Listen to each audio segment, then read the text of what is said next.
tremendous opportunity for us this week. Big time challenge on the road at UTSA. A team that is 23-0 in conference play at home since 2020. A team that when you watch them on video, they could easily be the top team in our conference off of talent and what they have on their roster. And they're a team that's got a lot of pride. And so a lot of respect for them. We got to work it out for us. Really big challenge on the road. That, like I said, at home, since 2020, their conference record's 23-0. Haven't been beat. So we'll find out if we can do something that hasn't been done in a long time. We got to play better football, and that's really been the focus for us, is just continue to improve. So with that, we'll open it up. What have you all been trying to kind of fix in order to prepare for that matchup for a team that's been so dominant at home? Like, what's been the main thing? I know you talked about hasn't looked pretty, but y'all been tough. Like, I don't know if it resonates from that or what the. Yeah, well, some of it's what does the other team do well. You have to kind of identify what are their strengths, and you work on some of that. And some of it's also reflected on maybe where have we not maximized who we are. You know, like no hiding from it. We haven't been great in the red zone at times offensively. That's an area of emphasis. Defensively, I feel like just communication on the back end, secondary-wise in particular.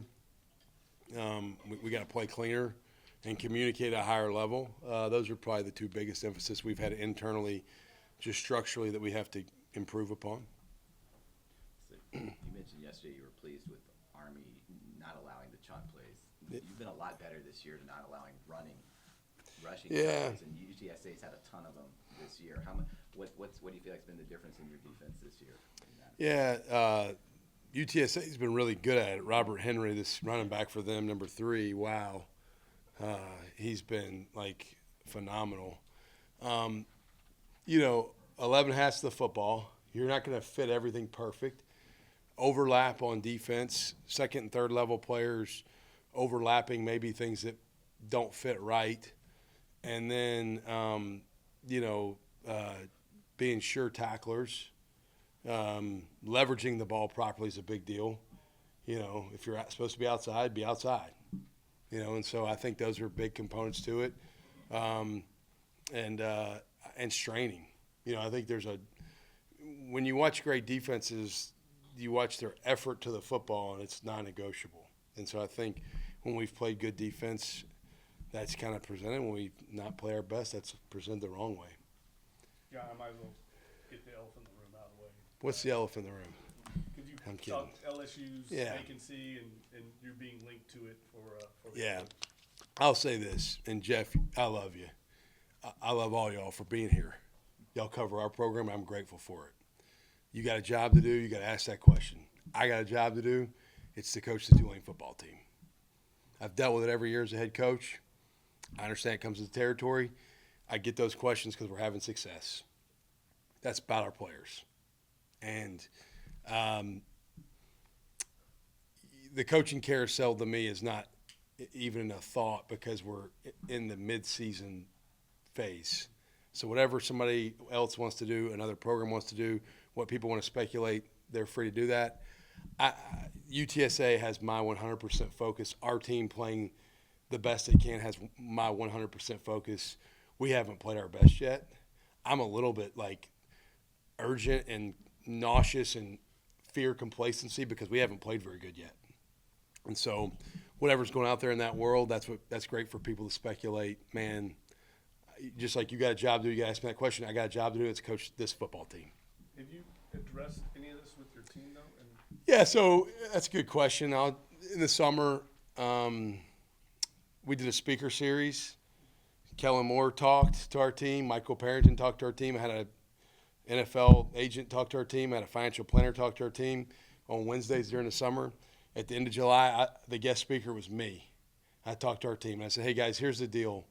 I didn't address distractions that come up in the season last year very well. I think we had maybe some players that were distracted.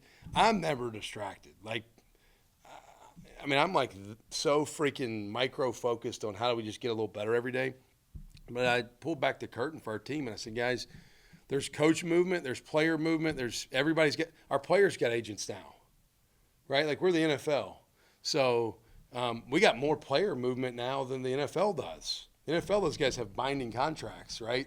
Like for a certain number of years. Our guys, they can move all the time.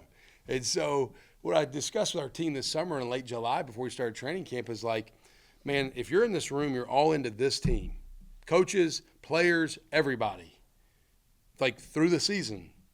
And the way I defined that for them is I said, guys, this is before the portal window got moved to January 2nd. I said, the portal opens in early December. Man, through the conference championship game, which I would love to be a part of, everybody's undivided attention is on this. And if we're fortunate enough to play in the college football playoff, then everybody's attention's on that. But, like, don't let distractions creep in. There is no midseason transfer portal for our players. There is no midseason coaching carousel for me or for our staff. Like, we've got plenty of coaches that have had opportunities to leave last year. If I didn't want to be the head coach at Tulane, if I was most concerned with coaching at a Power 4 school, I wouldn't be here because I've had those opportunities. If I was only making decisions based upon money, I wouldn't be here because I've had other people offer me more money. I freaking love what I do. I love where I do it. I love who I do it with. Man, I'm coaching this freaking team. That's all I'm worried about. Our guys know that. They feel that. If they don't feel that, they need to come hang around me because I'm like a maniac right now. I'm like just getting this team better because we're not great. We're pretty average.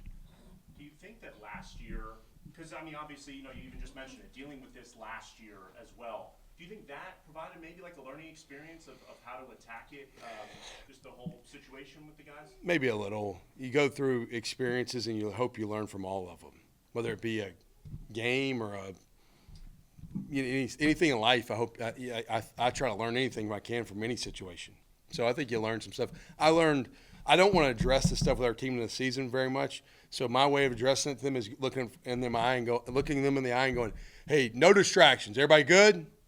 Good. Let's freaking get ready for practice. I'm not distracted by any of it. I'm trying to go 1-0 Thursday night. That's it. In a place that nobody in conference has gone into that place and gone 1-0 in 5 years.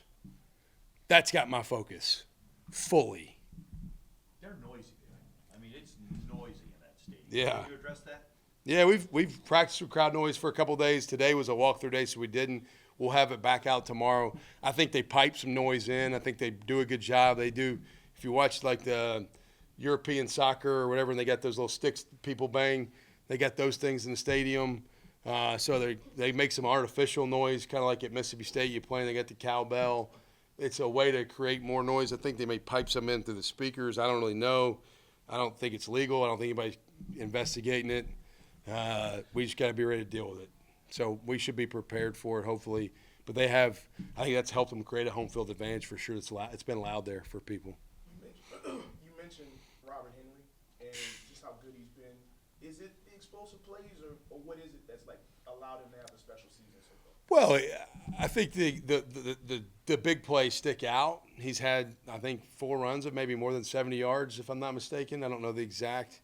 He's had some really big ones. You watch him, you're like, oh, there's another home run. But then he's a tough, physical, hard-nosed runner, and he gets dirty yards too. He gets muddy yards. So I think sometimes you see guys that are home run threats that don't really get the dirty yards. Then I think you see some guys that get the dirty yards that don't have the home run ability. He's kind of a guy that does both. So that's a challenge in and of itself because he's a hard tackle in the box that'll make a 4-yard gain, an 8-yard gain. But he's also a guy that'll make you an 8-yard gain, an 80-yard gain if you're not careful. And so you've got to be really good against him. I got a lot of respect for him. I think he's as good of a back as I've seen us play this year. Now, I haven't watched the whole country play, but from what I've seen, he's as good as anybody we've played to date. When you look at the Army game, I know mostly you kind of throw out what the defensive game plan was, but you talk about things like overlapping in the secondary, leverage, and tackling. Is there some value of playing, such a tough, odd team like Army in the middle of the year when it comes to those little things? I think what playing a team like Army does is it checks your detail and communication, and we didn't do a great job in the secondary. I think it also checks your toughness, which we did a pretty good job of matching the physicality of the game. So I think secondary-wise, we got to communicate better and have better vision on maybe some route stuff. And then I think in the box, though, we played with a real admirable level of consistency and grit and toughness. Doesn't mean we're perfect, but you play an offensive outfit that has no problem rushing for 350 yards on a lot of people, like no big deal.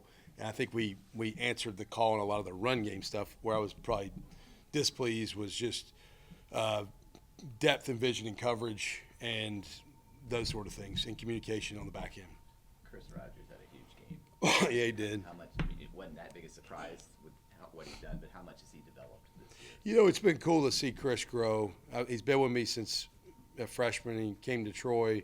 He's from Corinth, Mississippi. I'll never forget sitting in his mama's house, and his mom was saying, "Coach, he's coming to Troy. He's going wherever you are." And I was like, "All right, well, I'm at Troy. Come on." And we beat Nebraska on him in recruiting. I don't know how we did that. They had some NIL money. We had some Chick-fil-A. But, man, Chris is a freaking great kid. It's been really cool to watch his growth. You know, he came to us. He really was like a high school running back and kind of like a just do everything athlete on defense. Like they just kind of put him all over the place. And then we brought him in and we played him an inside linebacker, but against teams that wanted to get big, or maybe like Army last week. If we were fully healthy at inside linebacker, he really would have played to the field some on the edge. He's matured with Dixon and Sam being out for a little while. I think you've seen him even become a better leader because he knows he has to in that room. And so very proud of him, bright future. Just cool to see a guy's growth, where he's come from to where he is. And I still think he's got a long way he can keep going. I don't think he's anywhere near maxed out in his development. You talked about earlier about how you don't feel like you're there yet. I know you're obsessed with these down to details. I mean, what puzzles you most about this team? Well, you know, just consistency on some stuff. Like we got great kids in this locker room. Like this, I couldn't call them kids. We got great young men. Like they're young men that are becoming men. And I like the character. I like the people. You know, I think the challenge, and I'm not trying to use this as an excuse because everybody in our world is dealing with this now. The challenge is we've got 5 returning starters back. And I know you can go, well, you're 7 games in. Yeah, that's right. But, like, there's a lot of guys that there's no carryover from, like, hey, I taught you this a year ago. You should just know it now. It's like, hey, I'm having to teach some stuff. Like, it's almost Groundhog Day at times where you're like, hey, remember, you have to do this. You have to do that. Like, and some of it's football driven. Some of it's just, like, details of how you carry yourself in the building, or how you prepare, or how you take notes, or not wearing a headset into the building, because like I don't allow the guys to wear them in meeting, like into the meeting. We collect cell phones and don't allow phones in meetings, and just guys. Why do you do that? Just want them I don't like distractions. Yeah, I want them to talk. So in team meals, when we go to the hotel, like I don't allow phones out in the meal room, so I want them to talk to each other, because this day and age, our guys, if they go to a team meal and they're allowed to have their phone out, you'll walk in, there'll be a table of 8 guys and all be, and it's like it's crack. I mean, it's like it's got some drugs or something in it. I'm like, put the thing down, talk to your teammate, find out what he's got going in life, or maybe his background or his story, or like, you know, humans over hardware. I got a cell phone. I would love to take my cell phone and throw it in the Mississippi River. I would love it. I can't because I got a job and kids and stuff, but I want them to interact. So going back, I think we're having to train them on how to like do life, and part of that's football too, but football's a small part of it. To that point, is it somewhat encouraging that you haven't played your best football yet, but you've still found a way to kind of win in different ways, 6-1? It's encouraging. It's frustrating. It's every emotion you can imagine. I'm having so much fun coaching this group because they're tough and they're resilient and they find ways to win. I'm also like pulling my hair out because I'm like, can we just play good football one week? Like just play normal, clean, like y'all look like you've been coached in every detail football. And so we're not there yet. I'd love to get there. We better get there soon, or it's going to get exposed quickly because we're playing a great team this week. But that is encouraging, though, that we still have a whole lot out there to be in the position we're in and still really feel like, man, we got a lot of room for growth is exciting. Good. Appreciate y'all. Roll wave. No distractions for y'all either, all right?